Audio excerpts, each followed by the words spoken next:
Okay. What is going on, everybody?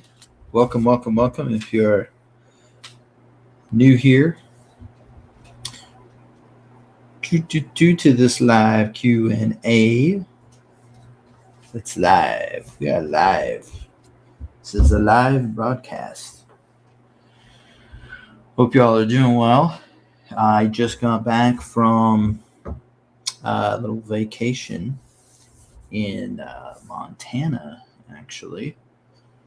Visited Yellowstone, which was cool. They had some pretty bad flooding there about a month ago, and everything was shut down. So we, of course, had this trip planned and booked a flight already before the flooding happened. So just our luck, right? But fortunately, by the time we got up there to Montana, we're in the southern part, of course, closer to Yellowstone. By the time we got up there, there was, I think, like 3 entrances open. So the one entrance we went into was kind of a pain to get in, but we were still able to go in and see most of the park, which was cool. That's what I was worried about. Maybe we would be able to see everything, but we did. Got to see Old Faithful, which is a massive geyser. Prismatic Lake, which is very cool. I recommend that if you go there, you take a real nice camera with you, because some of these spots in Yellowstone, like Prismatic Lake, are absolutely gorgeous. And you see pictures of it and it doesn't even look real, but when you go there, if the sun's out, you can see everything. You'll see it's real. I mean, you really don't need to do much editing to make it look unbelievable. So yeah, definitely recommend going to that. Just Yellowstone in general, I've never been. It's a beautiful place. So if you ever want like a nice, like a vacation where you're not going to be, you don't want your kids on the screen all the time, like on the iPad or phone or whatever device they have, and you want them to be out in nature, go there. It's really cool. Highly, highly recommend it. All right, so let's get going here. I'm going to go through the questions here. So I did have one question that I wanted to start with here. And let's see. That's from, all right, Chris Hatfield. He left me, it's more of a comment. And he says he's divorced 8 years now, not found a woman that he has a spark with, or is he just too afraid to try again? He says, it is hard to trust anyone in the culture we live in. Okay. So, yeah, this is a common problem. Now, the thing you have going for you is that you've had some time, Chris. It's been 8 years. So that's good, because I think it does take a little bit of time. It doesn't need 8 years worth, but you do need a little time in between the separation and finality of the divorce. And if you're really wanting to start dating, like seriously, there needs to be a certain period of time to just let yourself kind of be free and heal and know what it's like to be yourself again, and not have the normal routine that you had before. And it takes adjustment, and you're single now, so it's a whole different life. And then you also have to have some adjustment period for what it's like to be with the kids, single dad with the kids. Even if you're not with them, you have to adjust to that. And adjust to how often you get to see them and what you can do with them, and all that. So time is important, but you got that on your side, which is cool. Um, and then you said, yeah. So let's just talk about the woman part. You haven't found a woman that you have a spark with. So back when I was in school, um, I had a psychology professor talk to me about, or the whole class, about dating and finding the right person. And she said there's like I think it was either 90 or 95% rule or something. Or maybe this wasn't dating, maybe it was just people in general. But I find this to be true with dating, though, is that when you go out, you start dating, you have to know that about 90 to 95% of the women you're going to meet out there are not going to be the one. About 90 to 95% won't be. So you have to understand there's going to be a lot of swing and misses when you're going out there dating again. Just because of, you're looking for someone different. Right? You don't want to repeat the same as before. You don't want to have the same relationship or the same problems you did with your previous marriage. So go into it having that expectation that about 90 to 95% of the women you meet, it's not going to work out, not going to be good for you. So, well, you got to lower your expectations as far as how many of them are out there. Now, they are out there. There are good women out there that you can meet, but just got to lower your expectation a little bit, Chris. All right. So the other thing is, where are you looking? Right? Where you're looking for, a woman, but where are you looking? And I don't mean necessarily like what city do you live in, or, what part of town, although that does have something to do with it.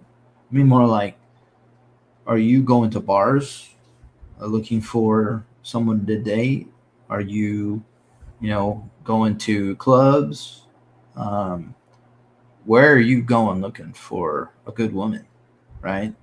Because that matters a lot. If you're going, to places where, bars, women are getting drunk, and you're going to clubs, and you just know you're not going to get a very high percentage of quality women there. Now there's some.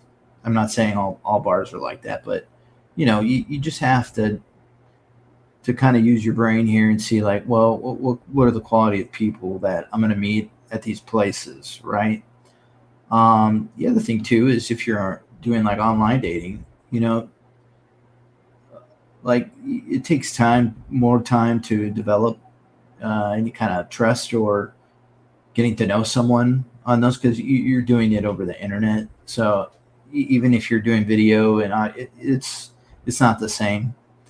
So if you're looking there, you're still going to have a hard time, harder. It could just statistically, because, like, you're not meeting anyone in person, and that's really the only and best way to know what it's like to be with them and to see if you want to date them, right? The other factor I think about, Chris, for you is, do you know what you're looking for? Have you really done some serious introspection and reflection about what it is you're looking for in someone that you want to have to date and have a relationship with, maybe?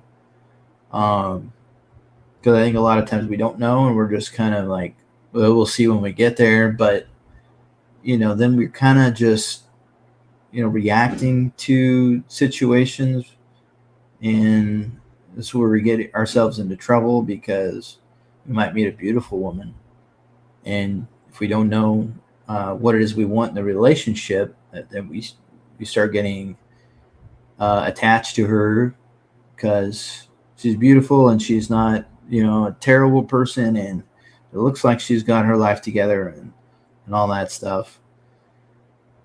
But you don't know for sure, because you don't know what you want. You don't know what you're looking for. You didn't do that work. Well, then you're going to kind of go along with however she is and whatever she wants, unless you have like, some firm boundaries for yourself ahead of time, or you'll probably react more extreme to something you don't like, uh, because you're going to realize in the moment when you're dating somebody, that, oh, there's this thing I didn't realize that I'm totally against. I totally don't want to have anything to do with, and you're going to impulsively react to that, and maybe you'll be angry, or you'll just want to cut it off real quick, because you didn't think ahead of time about, well, do I want that, and that could be a lot of things. Like, it could be, maybe you don't want to date someone with kids, but you didn't realize it, but then all of a sudden you do, right? Or maybe you are part of a certain faith and you don't realize till later that she's not, right? And that, oh wait, that was actually important to me, so now I'm going to have to cut it off because I just realized that actually matters. um, yeah, so there's a lot of things that you have to think about ahead of time, about what you want in a relationship and dating, and that will help you to narrow it down quicker and earlier when you're dating, so you're not just going along with whatever and hoping it works out. All right, let's see here. So the other part you were talking about is trust. All right, like, it's hard to trust anyone in the culture we live in. That's true, it is. Absolutely, it's hard to trust in the culture we live in. I think it's hard to trust in general after divorce. It's difficult. Um, the one thing it takes to see if you can trust again, and to learn to, is time. I already mentioned that. The time. You need time. You need time to heal. You need time to see what it's like to be single, and time to see what it's like to have this new relationship with your kids, to adjust to it all. um, Time to lick your wounds, you know re-identify yourself again, discover yourself again. You need time for that, right? The other thing you have to think about, as far as trusting in this culture, or just in general, is, what happened, whatever happened to you in the marriage, previous marriage. There, obviously, if you divorced, there was some kind of broken trust along the way. And maybe you more, or maybe her more, that broke the trust. I'm not sure. But as you distance yourself and you have more time away from the separation and the new reality of things, that's when you want to start to understand and get some closure on the broken trust. And what I mean by that is, what happened? What did she do that broke trust? Right? Maybe you. What did you do to break trust? Um, what was? What did you learn from that? Right? Some questions to think about. What did you learn from what happened? Like, if maybe there was infidelity. Okay, so obviously that's broken trust. So, what did you learn from that? What about her? Like, what were the red flags from her that, you look, as you look back now, you say, yeah, if I would have realized that, or noticed that sooner, then I probably would have avoided being with someone that could have cheated on me, right? Because there's usually some red flags earlier on. So that might be, what something uh, you want to understand, that why you trusted that person in the first place. What is it about you, right? And moving forward, how can you avoid being in a relationship with a person like that, right? So there could be other ways that trust is broken, right? Other than cheating, there's emotional affairs. But trust can be broken with money, with kids, a lot of different things. But you want to understand that. That's the important part. Is you have some time and distance from that marriage. How was trust broken, and how can you move forward and not trust someone when they have those same red flags again, right? So there's that. Have you done that? Ask yourself that. And I say the last thing is, again, knowing what you want out of a relationship. What does trust look like for you? Right? What does trust look like? What kind of trust? Is it trust and loyalty as far as sexual fidelity? Is it trust as far as like this person is going to have their own life and their own money, and I'm not going to have to worry about them using me, right, for my money and for my high-paying job, or for whatever I offer as a man, that I'm not being used for that.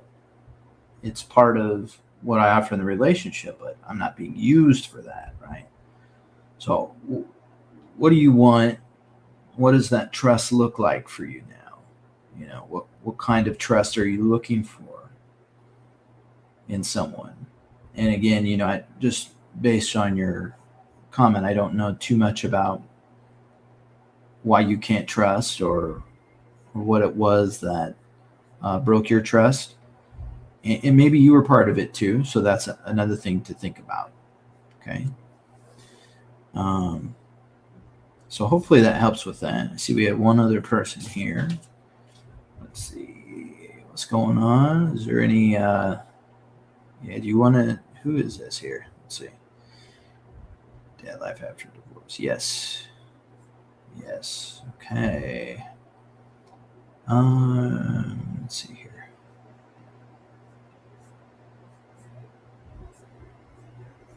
Comments. Any comments here? No comments. Okay. All right. So let's see here. There were some other ones. Let me see.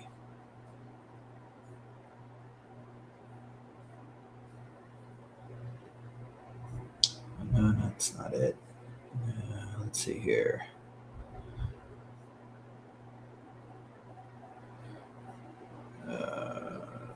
Most recent, newest. Okay. No, Edwin says no. You shouldn't. No, didn't have to think about it as far as should you erase your ex. No, you shouldn't erase your ex because you need to learn from her. You need to learn what went wrong. You need to learn what you did that you could do better, and you need to learn what not to do. If you erase her, you're not going to have a good clarity or understanding about that. Okay. The other thing is too, you have kids with her, so most likely, even if you wanted to, you can't. All right. You got to learn from the history. And then, all right. So David says probably should erase her ex. Well, I get it. I get the temptation to feel that way, but will it help? I don't think so. That's the thing. All right. So I don't think there's any other questions or discussion topics here as far as I can tell. Let me just refresh and make sure here. All right. Not seeing any. That's all good. I'll probably make a separate video again for I'll go a little deeper on how to find a woman and trust, and how to trust again, because it is hard.